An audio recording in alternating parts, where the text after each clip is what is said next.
tentang kiai-kiai, ustadz-ustadz yang kadang merasa tersaingi dakwahnya. Saya berharap rekaman ini menyebar sebenarnya. Anak viralkan viral sedikit. Soalnya saat ini yang viral-viral yang jogetannya seksi. Betul. Sekali-sekali yang viral itu yang nasihatin semua aspek kehidupan umat manusia. Saya ini tidak nyinggung. Ini bagaimana santri saya nilainya bagus, bagaimana santri saya punya murid juga banyak. Enggak, mereka mendidik muridnya. Kau bagaimana kepada Habib? Kau kepada Habib bagaimana? Kau kepada anak cucu Nabi Muhammad bagaimana? Oh alhamdulillah, saya kalau temu mereka saya jaga hati saya biar gak sudon. Kau punya di sisiku punya magom yang Masya Allah, subhanallah. Begitu cara ulama-ulama terdahulu mendidik santri mereka. Lanjut nih. Jangankan benci, meninggalkan cinta. Habib saya nggak benci, nggak cinta, tapi saya juga nggak benci, dosa. Harus cinta perintahnya.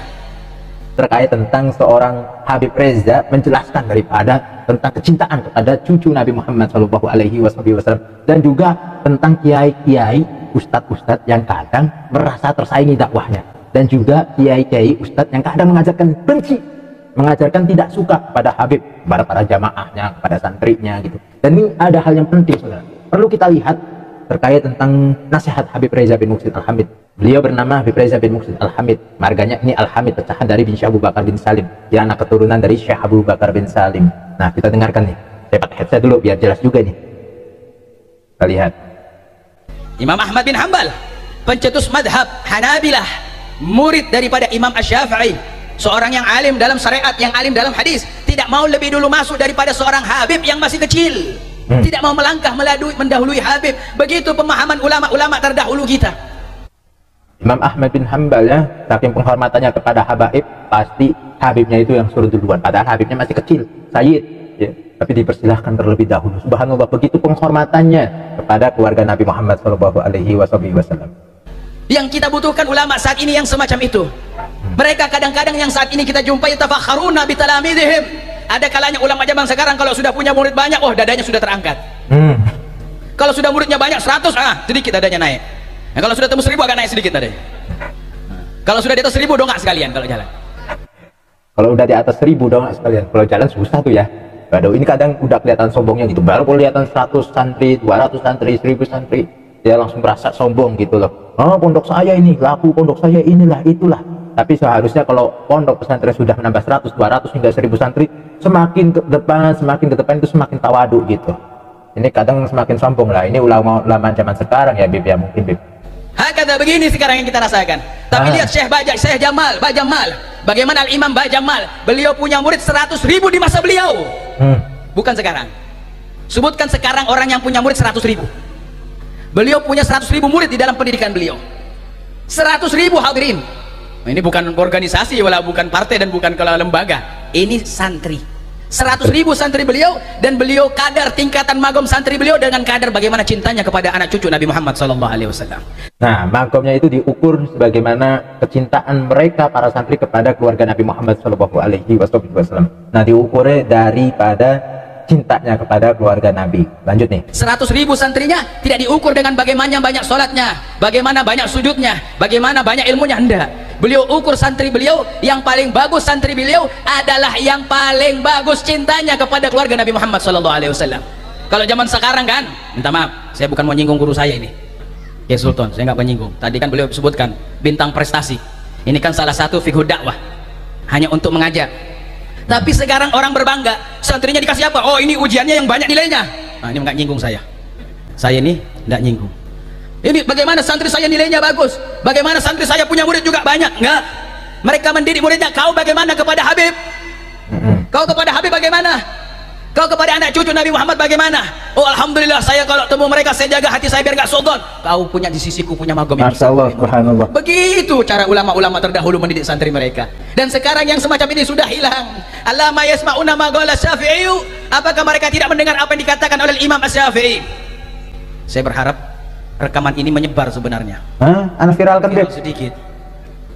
Soalnya saat ini yang viral-viral yang jogetannya seksi. Betul.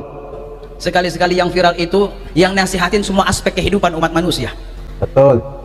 Sekali-sekali yang viral itu biar yang bermanfaat untuk umat manusia. Dengarkan ucapan Imam Syafi'i. Dengarkan ucapan Imam Syafi'i. Siapa Imam Syafi'i? Mazhabnya yang kita ikuti, mazhabnya yang kita anut.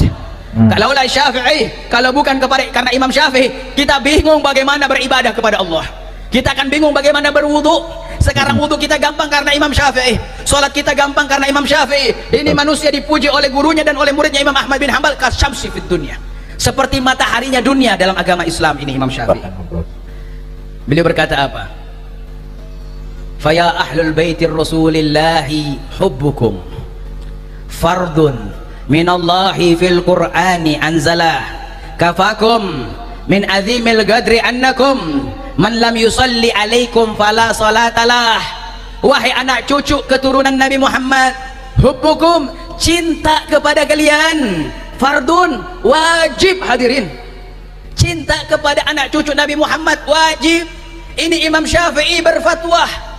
Di mana kewajibannya? Fil Qur'ani anzalah, di dalam Al-Qur'an yang Allah Subhanahu wa taala turunkan. Cinta anak cucu Nabi wajib. Maknanya kalau meninggalkan cinta dosa. Betul juga tuh. Bagaimana penjelasan beliau? Mantap kan? Kita lanjut nih. Jangankan benci, meninggalkan cinta. Habib, saya nggak benci, nggak cinta, tapi saya juga nggak benci, dosa. Harus cinta perintahnya. Qul la as'alukum alaihil ajran illa mawaddata bil qurba. Ini sandaran dalilnya Imam Syafi'i. Katakan, wahai Muhammad, aku tidak meminta ganjaran kepadamu. Aku tidak minta ganjaran kepadamu dari semua apa yang dikorbankan oleh Rasulullah kecuali mencintai keluarganya. La ilaha illallah. Coba lihat, kalau ada orang bekerja nggak digaji bisa demo. Betul. Ya. Benar apa salah? Benar. Benar apa salah? Benar. Yang hadir setengah jawabnya. Saya sudah teriak-teriak yang hadir. Benar, Beb. Ketika PKY ngege. Ini hati saya juga kadang-kadang bingung. Habib yang angkat suara tinggi-tinggi disenangin. Begitu ditangkap pada diam semuanya. Saya mau sampaikan sedikit amanat Ami Hasan Al-Hamid. Ami Hasan Al-Hamid pernah punya ucapkan sama saya. Ya apa ini umat? Imam yang angkat suara tinggi-tinggi ngajak keadilan, begitu ditangkap umatnya pada ninggalin. Ini kayaknya juga di sini bisa begini nih. Waduh. Habib Reza suruh teriak kencang-kencang, yang lainnya pada diam. Anda insya Allah ada, Beb, di barisannya antum, Beb. Kalau antum memang bersuara, subhanallah, kita sebagai pecinta para habaib dan ulama tetap ada di barisannya antum nih. Jadi kalau ada apa biar Habib Reza aja yang kena. Panitia. Minta maaf, yang kena itu selalu panitianya. Yang ceramah kan cuma sekarang diundang. Hadirin, bukankah begitu? Orang diperintahkan oleh Allah, umat Nabi Muhammad diperintahkan oleh Allah untuk cinta, maka meninggalkan cinta dosa, membenci double. Sudah ninggalin benci lagi, maka double dia punya dosa. Dan minta maaf, orang-orang yang benci anak cucu Nabi Muhammad, hakikatnya mereka membenci Rasulullah. Orang membenci keluarga Nabi Muhammad, cucu Nabi Muhammad, hakikatnya dia membenci baginda Nabi Muhammad Shallallahu Alaihi Wasallam. Bagaimana dengan para kiai sekarang? Bagaimana dengan para ustadz sekarang yang mengajarkan kepada para santrinya untuk tidak cinta kepada keluarga Nabi, untuk tidak cinta kepada cucu Nabi? Udah, ente punya guru kiai, cinta aja sama keluarganya kiainya. Habib maaf, takut saing dakwahnya. Ini terjadi di zaman sekarang gitu loh, ya. Kiainya tidak mau disaingi dakwah. Memang Habib datang itu untuk menyaingi dakwah? Enggak, untuk berjalan bersama berdakwah di jalan Allah Subhanahu wa taala. Tapi kadang hatinya kiainya, ustadznya yang merasa tersaingi gitu loh. Dan ini terjadi di zaman sekarang.